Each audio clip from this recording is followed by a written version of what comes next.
Olá, gente! Bem-vindos mais um dia. Hoje eu trouxe uma convidada que vocês não estão entendendo. Hoje a gente trouxe aqui a Débora Farias. Ela é a consultora de amamentação do meu coração. A gente, além de parceira de trabalho, a gente tem muita amizade. Ela é enfermeira, especialista em amamentação, certificada internacionalmente até referente a isso, que é super importante a formação, né? Ela foi minha consultora de amamentação e a gente tem muitos casos aí para trocar. Então eu trouxe ela hoje aqui para a gente falar sobre desmame. Pensa, a gente fala muito, né, Débora? Bem-vinda. Obrigada. Super obrigada por você ter vindo, aceitado esse convite. A gente fala muito de amamentação, né, gente? Mas eu acho que o desmame é um assunto que não se fala muito e as mães se sentem muito perdidas, assim, né, Dé? Com certeza. Então, hoje eu trouxe... Ela ajuda muito as mulheres na amamentação, no processo do início, mas também ajuda no processo de desmame. Então, é super importante essa orientação, porque a gente não sabe muitas vezes... Vai servir até pra mim esse podcast, tá, gente? Que tô aí amamentando até hoje, com 1 ano e 8 meses. E assim, vamos começar falando, Dé, assim, quais são os tipos de desmame que a gente tem? É só um tipo? Quais são as formas que a gente tem de desmamar? Como identificar o que faz sentido pra cada um? Bom, primeiro, obrigada pelo convite. Vai ser quase que uma conversa de bastidores, porque são assuntos que a gente fala muito no nosso dia a dia. Verdade. Então, tá sendo um prazer estar aqui. O desmame, é muito importante a gente começar conceituando o que é o desmame. Primeiro que você trouxe um elemento que é essencial, de que profissionais de saúde, profissionais de amamentação não podem falar de desmame. Gente, nenhum adulto segue mamando. Em algum momento vai acabar essa história. Verdade. Então a gente precisa naturalizar o assunto desmame, que não tem nada a ver com não apoiar a amamentação, são coisas completamente diferentes, né? O desmame, ele é um passo a mais na relação. Então, o conceito de desmame é o peito que sai de cena, não a mãe. Então, muitas pessoas acham que para desmamar, a mãe tem que dar uma sumida, tem que dar uma saída, se esconder. E, na verdade, é o oposto. É a criança entender que a mãe permanece, que só quem sai de cena é o peito. Então, é um passo a mais nessa relação, é um passo de maturidade nessa relação de mãe e filha. Ela tá olhando pra mim, gente, de lado, assim. Por quê? Porque eu tô assim, Débora, o que eu vou fazer pra desmamar meu bezerro? Porque eu oriento o desmame também, mas pra mim o negócio tá difícil. Já dando spoiler de coisas que a gente vai falar, a mãe precisa estar pronta primeiro. O primeiro passo é a mãe entender que tá pronta. Sim, com certeza. E aí, falando nisso, né? Qual que é o momento certo pro desmame? Porque tem mulheres que determinam uma idade. Ah, não, com 1 ano eu vou desmamar. E aí? É o tempo da mãe, do bebê? Que idade? Existe uma recomendação? Vamos conversar sobre isso. Bom, vamos já falar sobre os tipos de desmame, já com essa recomendação, né? Tá. Então, primeira recomendação dos órgãos de saúde, que nós duas, enquanto profissionais de saúde, a gente precisa falar sobre isso. A recomendação da Organização Mundial de Saúde é 2 anos ou mais. E aí existe um grande equívoco, né? As pessoas acham que 6 meses exclusivo é 6 meses, pode desmamar. E acabou. Que acabou, o leite vira água, não tem mais nutrientes nenhum. E não é nada disso, né? Até 6 meses exclusivo, sem nenhum outro tipo de líquido. E depois a amamentação continuada, com a introdução de outros alimentos, até 2 anos ou mais. Então, antes dos 2 anos, é desmame precoce, né? E aí a gente tem o desmame, que é o desmame abrupto, que é aquele que ninguém quer, mas ele tem que acontecer. Então, um caso muito emblemático que a gente viu nas redes sociais foi o caso da Fabiana Justus, a filha do Roberto Justus, que descobriu uma leucemia e estava amamentando o filho. E teve que parar de Tem que parar imediatamente, porque os quimioterápicos são contraindicados durante a amamentação. Então, geralmente, o abrupto está relacionado a questões de saúde, né? De mãe e bebê, onde tem que ter uma ruptura ali por falta de opção dos dois. Tá. Tem o desmame, que a gente sabe que está relacionado a bicos artificiais, né? Que é por confusão de bicos, confusão de fluxo, que muitas vezes também não é planejado e acaba acontecendo. E a gente tem o desmame gradual, que é o que eu trabalho no dia a dia, que é a gente ir cessando as mamadas aos poucos até zerar. É o que a gente acredita. E tem o desmame abrupto feito pela família também, né? Do tipo, colocar pimenta no peito, porque eu quero parar amanhã. Por opção. Fala um pouquinho da sua experiência sobre isso. Tem esse desmame abrupto que ele está muito relacionado a questões culturais, pressão familiar, né? A nossa sociedade não está preparada para ver uma criança maior mamando. Não sei se todo mundo acompanhou aí nas redes sociais, eu compartilhei uma moça que foi atacada na praia porque ela estava amamentando uma criança que deve ter o tamanho do seu filho, mais ou menos, 1 ano e 8 meses, 2 anos, porque estava incomodando outras pessoas. Nossa. Tá todo mundo ali na praia comendo e bebendo, mas o bebê não pode comer e beber o alimento dele. Então, uma sociedade que não está preparada para ver a criança mamando, isso tem a ver com com questões relacionadas à hipersexualização, né, do corpo da mulher, enfim. Então, é uma esfera bem complexa. Então, tem mulheres que, por opção, falam, não quero mais, não aguento mais. E aí, por não ter uma orientação, acaba indo nessa questão cultural, né, de passar dipirona, que é amargo, passar pimenta. Já ouvi gente que colocou chia, falou que era bichinho. Não, eu já vi colocar cabelo. Que a Cabelo. criança tinha, tipo, asco de cabelo, aí colocou um tufo de cabelo, assim, Que dó. e aí a criança ficou meio assim. Então, tem de tudo, né? Tem De todas as dicas e pitacos possíveis pra parar de amamentar. Tem, que é o desmame que não é que a gente não apoia. Se a pessoa fez, a gente não vai julgar, porque a gente sabe que tem uma questão toda cultural envolvida. Mas se a gente tem a oportunidade de dar informação, a gente vai falar a forma de fazer gradualmente, né? Pra que seja um desmame O que você acha, Del? Qual que é o problema desse desmame, assim? Traumático? eu não acho que vai ser traumático, que a criança vai depois sofrer, vai lembrar, vai tratar na terapia, né? Ai, a minha mãe me desmamou porque Com colocou dipirona. pimenta, com dipirona. Ela nem vai lembrar disso, né? Sim. Pode ficar ali no subconsciente, eu não sou psicóloga pra falar exatamente dos detalhes disso. Mas eu acho que realmente é uma história que começou tão bem e não precisa terminar dessa forma. Eu acho que é principalmente isso, né? Interessante isso que você falou de relacionamento, né? É igual um término de relacionamento. Pra que vai terminar brigado, né? Assim, então é a mesma coisa. É um passo de um relacionamento, né? Ali de mãe e bebê. E que envolve muito diálogo, né? Essa coisa de achar que a criança não entende. Gente, entende e muito. Eles são extremamente inteligentes. Por isso que as técnicas que a gente aplica, elas funcionam muito bem. E aí, respondendo a tua pergunta, né? Quem decide quando é hora de parar? Somente a mãe, né? A dona do peito ali, ou o bebê. Eu antes, no passado, eu escutava muito assim, criança que não usa bico não desmama antes dos 2 anos sozinho. Gente, já vi desmame acontecer. Da criança não usar nenhum bico artificial. De nenhum repente copo. não quer mais mamar, né? Não, a gente achou no início que era uma greve de peito, que é quando a criança tá resfriada, com o nariz entupido, que ela não consegue mamar. Dura ali uns 2, 3 dias, ela volta a mamar. Não, foi um deslame realmente. A criança tinha uma alimentação muito consolidada, uma relação muito madura com os pais, e ela simplesmente Não quis mais. Eu já tive vários casos, assim, sabia? Até recente, uma bebê, acho que ela tem, acho que 1 ano e pouquinho.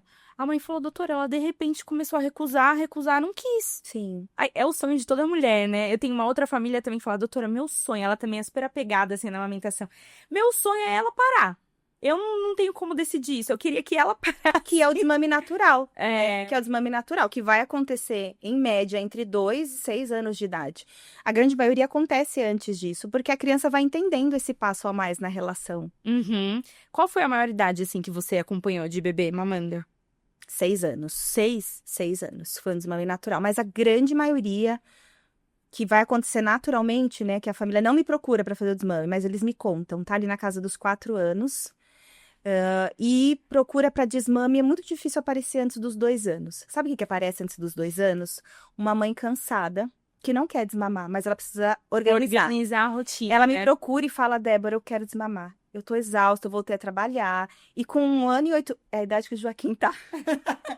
Socorro, Eles Deus. viram RN. Não sei se você tá sentindo isso. Não, essa última semana eu falei, meu filho, pelo amor de Deus. Até mostrei uma foto pra Débora, a pessoa mamando de ponta cabeça. Assim, eles têm altos e baixos, né? Umas fases que apegam demais na gente, mama. Aí depois dá uma relaxada, depois apega de novo. Isso é muito claro, assim, no dia a dia mesmo. Então, quando elas procuram, elas estão tão exaustas que muitas vezes só organizar essa rotina prolonga por mais 1 ano e 2 anos, que é o que elas querem. Elas não querem desmamar, elas só querem uma ajuda, um grito de socorro. Sim. E aí a gente tenta organizar a rotina, que assim, as pessoas que procuram desmame gradual não sabem por onde começar, né? Então, por onde começar? Organizando a rotina. Então, se você tem uma livre demanda frenética e você quer começar a desmamar ou você tá muito cansada, precisa organizar a rotina. Então, na realidade, assim que começa a introdução alimentar, já é bem importante a gente organizar o horário das mamadas, né? Porque a gente continua uma livre demanda, né? Não é proibido amamentar, mas precisa ser um pouco mais controlada, né, Dé? Porque atrapalha a alimentação. Se você ficar dando mamar ali logo antes do almoço, tem criança que não almoça bem, não janta, não come as refeições ali principais, quando a gente tá falando de criança mais velha, por conta do leite. Então, esse controle já pode começar desde o início, assim, né? é um ajuste, já que facilita a rotina da família toda, né? A gente sabe que até 1 ano ainda vai ser o principal alimento ali, porque tem criança que demora para engatar na introdução alimentar. Depois, é importante atrelar mamadas a momentos do dia. A criança fixa muito bem nisso. Então, ao mamar quando acordar. Então, a criança acorda e ela já sabe que ela vai tomar um mamar. Aham. Ah, quando chegar da escola. Então, a criança já chega procurando a mãe, porque ela já sabe. O mamar depois do banho. E reforçar esses momentos para a criança entende. Então, ela não vai... Ela pode até pedir nos primeiros dias, depois ela começa a não pedir. E ela sabe quais são os momentos da mamada. E falando disso, de relacionar os momentos com a mamada, tenho muitas mães que desde pequeno, desde bebê muito pititico, já se preocupam muito com essa questão da associação do mamar. Do tipo, ai, eu não quero que ele durma no peito. Eu não quero que ele associe tal coisa no peito. Você acha que é uma coisa de se preocupar desde o início? Não. Na verdade, pelo contrário, eu tenho uma opinião muito particular sobre isso. Porque eu acho que na infância... Deixa eu procurar as palavras certas, né? Tem que tomar até cuidado como a gente vai falar isso. Sim. Mas é que virou um grande mercado das inseguranças maternas. Acho que você vai concordar comigo. Se a mãe tem uma insegurança, ela vai encontrar um e-book por X reais que vai ensinar ela a fazer X PTO, muitas vezes coisas que a gente não recomenda nos nossos atendimentos. E são soluções milagrosas que não são soluções milagrosas, né? E em relação à mamada e sono, eu não acredito nessa coisa da associação negativa do sono. Eu acho que existe associação, isso não dá pra gente negar. Mas dizer que é negativa é negar que nós somos mamíferos. E existe algo fisiológico também, na hora da amamentação, que relaxa, que faz... Não é você que tá negativamente associando só, né? É a ocitocina. A criança fica extremamente relaxada.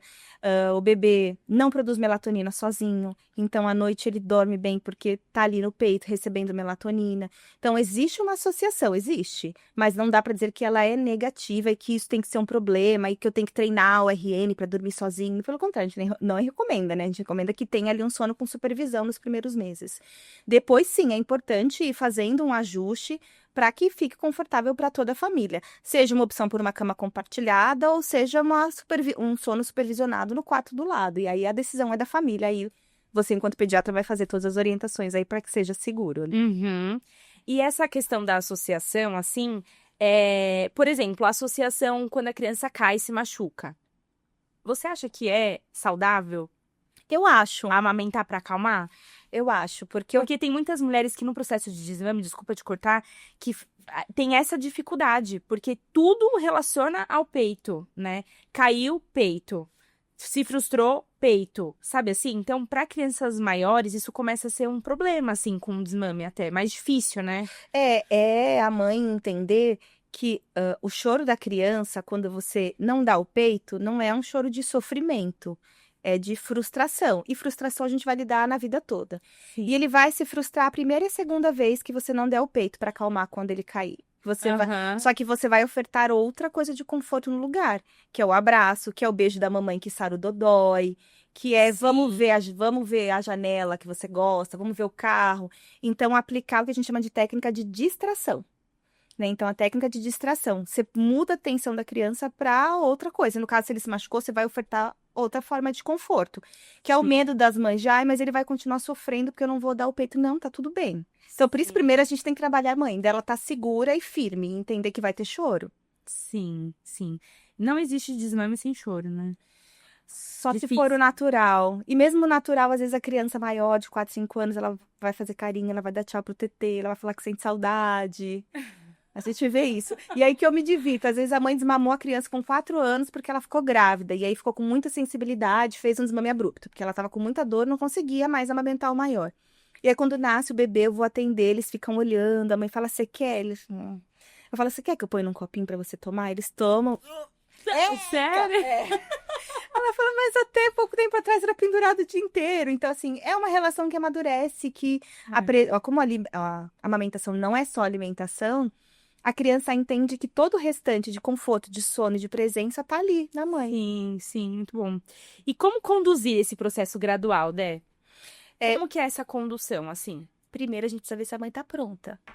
Ai, meu Deus, eu não tô pronta, não. Minha dica. Não é pronta. Isso. Se a mãe falar, ai, mas ele vai chorar, eu vou ter muita dó. Então, calma. Não é o momento. Vamos dar mais uns 2 meses, que eu acho que você não tá pronta ainda. E aí, o segundo passo é me conta como é o dia de vocês. Pra eu entender se já tem uma rotina estabelecida. Senão, a gente vai começar por aí. Uhum. E talvez é onde mais demore. Porque depois, quando a rotina está estabelecida e a gente aplica as técnicas tanto de distração como de adiamento, o que que é a técnica de adiamento? Agora não tem o TT, mas depois do banho tem o TT. Eu me divirto, tem criança que pede para tomar banho o dia inteiro, porque, porque ela sabe que é depois Tem relação com banho. são inteligentíssimos. Demais. E aí você faz o adiamento junto com a técnica de distração. E aí, de madrugada, por exemplo, desmame noturno de uma criança de 2 anos, a gente já sabe que se ela se alimenta bem, faz uma boa ceia, reforçada, a gente sabe que ela não vai acordar por fome, mas ela pode acordar por sede, porque no peito ela também mata a sede. Então a gente combina com a família, você vai levar ele para comprar um copo, que é o copo da água de madrugada. Aquele copo não sai do quarto. E aí você vai mandar ele escolher o personagem que ele gosta, vai fazer tudo muito lúdico, vai colocar umas fotos na casa de criança grande que não mama mais no peito, para começar a fazer essa associação. A rotina estabelecida, em 2, 3 meses a gente desmama.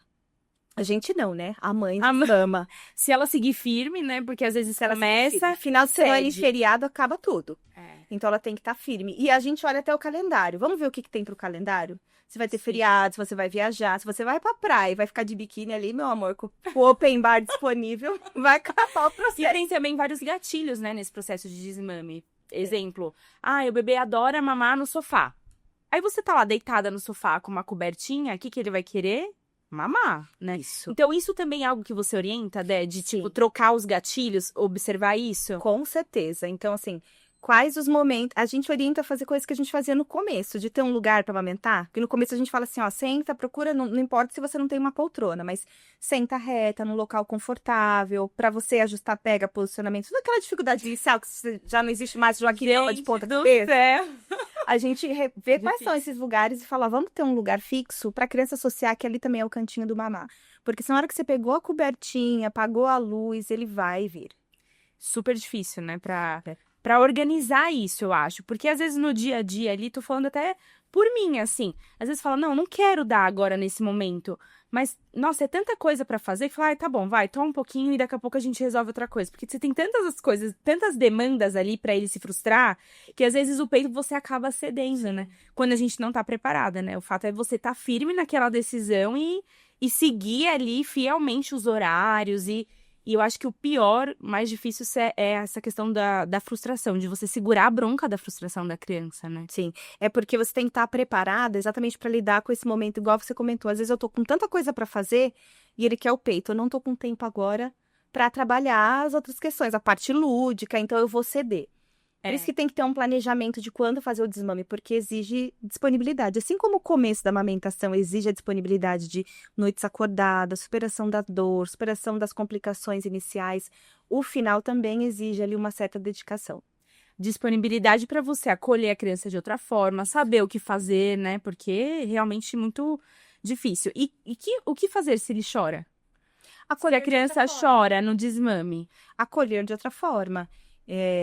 Com um abraço, com um ritual que seja só de vocês dois. Cada mãe tem um ritual com o seu próprio filho, né? De cheirinho no pé, de cheirinho no cangote, não sei qual é o ritual específico que cada mãe tem. Mas reforçar esses rituais e aplicar as técnicas de distração, de adiamento. E tem livros, eu gosto de indicar leituras. Tem um livro que chama Tchau Tetê. Então, antes de criança, né? Para começar, antes do processo de desmame, você já começa a ler, para a criança já saber. Eu tive uma paciente que ela odiava o livro, ela escondia o livro. É muito engraçado. 2 aninhos. Ai, Ela guardava o livro e falava, Leoto. Ai, não acredito. Porque ela não Esse eu não quero saber desse assunto. Não queria. Até chegou um momento que ela estava pronta, né? E ela mesma começou a ler a historinha ali do Tchau Tetê. Tem um outro que é Mamar Só Quando o Sol Raiar, que é para desmame noturno, que a gente reforça na criança de uma forma muito lúdica, que o Tetê também dorme. Então, legal. É muito acolhimento, muita paciência e rede de apoio. E de forma lúdica também, né? De forma lúdica. É muito diferente eu ser um não firme, mas que envolva toda uma ludicidade, do que um não ali grosseiro. Porque a criança vai chorar, você vai se culpar porque você estourou e nós somos humanos. Sim. E aí a gente volta ao processo de culpa constante da maternidade. Então, essa é a diferença de um desmame guiado, né? Você vai ter apoio e vai ter alguém ali te dando as coordenadas para te ajudar o que fazer em cada uma dessas situações que vão aparecendo. Eu preciso falar mais com você, preciso fazer esse... A gente vai precisar fazer um café só para bater disso, só para falar de desmame. Ai, meu Deus, socorro. Dé, e o que fazer com a mama? Você que é profissional de amamentação, inclusive ela tem um espaço de amamentação aqui em Guarulhos, gente. que não tem outro lugar, aqui em Guarulhos é o único, que é um lugar que cuida só de amamentação. Todas as complicações, laser, todo acompanhamento, tudo que envolve amamentação, você chama a Débora, que é com ela. Tá lá, Eu exatamente. super confio. E assim, o que fazer com a mama? Porque isso também é uma dúvida. Ai, mas e aí? A mama vai ficar cheia, vai explodir, vai ficar empedrar, vai dar mastite? O que a gente faz nesse processo do desmame? Tudo pode acontecer, né? Se é um desmame abrupto, por questões de saúde, vai acabar tomando medicação, que a gente precisa suprimir rapidamente essa lactação. A gente até teve um caso em comum, né? Tivemos. E a gente teve que entrar com medicação, uma mãe que teve um problema psiquiátrico, foi até triste, né? Foi. A gente quase chorou juntas. Foi difícil. Mas desculpa te cortar, conta. O que a gente Imagina. faz com a mama? Então, se é um desmame gradual, esse que vai durar 2, 3 meses, a gente consegue fazer a diminuição da produção tranquilamente. O corpo vai se adaptando, porque eu vou retirando uma mamada, depois outra, então a produção também cai. O peito é sob demanda, então se tem oferta e demanda, mantém. Se diminui ali, começa a cair, né? Então, é muito tranquilo quando é gradual. E nesses casos que a mãe, né, quer fazer o desmame abrupto, né, que passa alguma coisa no peito, que a gente vê aí, pode ter uma mastite, porque foi uma ruptura ali muito rápida, né, drástica, essa é a palavra, que o corpo não estava esperando. Então, ela vai ter um empedramento, pode ter uma mastite. Então, assim, usar sutiãs bem apertados, não ficar sem sutiã. Quando a gente fica sem sutiã, as fibras, elas pesam, esticam, e o risco de uma mastite é maior. Não regula a produção quando eu fico sem sutiã, até hiperlactantes, usem sutiã. Precisa usar sutiã, compressas frias também pode fazer, ajuda bastante. E aí, em último caso, o pediatra ou o ginecologista prescreve a medicação para cessar. Ótimo. E Dé, pra gente finalizar, deixa uma mensagem aqui para as mamães que estão nos assistindo, que querem desmamar, não sabem, estão com dó, ou estão no meio do processo, perdidas e cedendo e voltando atrás. O que você orientaria aí como profissional da amamentação? Que é possível dar um final feliz a essa história de amamentação e também para que seja um processo leve para a mãe, para que a mãe entenda realmente tudo que eu passei lá no começo, agora no final também dá para terminar de uma forma muito tranquila. E principalmente, seu filho não está sofrendo, você não está traumatizando, né? Se você precisar de ajuda de como guiar nesse processo, tô por aqui. Eu tô aqui para isso, né? O meu trabalho é esse, para que seja tranquilo para os dois. E vocês deem um passo a mais nessa relação, que vai continuar sendo linda. Ai, que bom. Obrigada, pela sua participação, por todo o tema que eu acho que é super relevante, inclusive pro meu momento. Que bom. E espero que vocês tenham gostado. Comentem aqui o que vocês acharam, compartilhem com as mamães que estão nesse processo de reta final de amamentação e continuem nos acompanhando aqui no AcolherCast. Um beijo!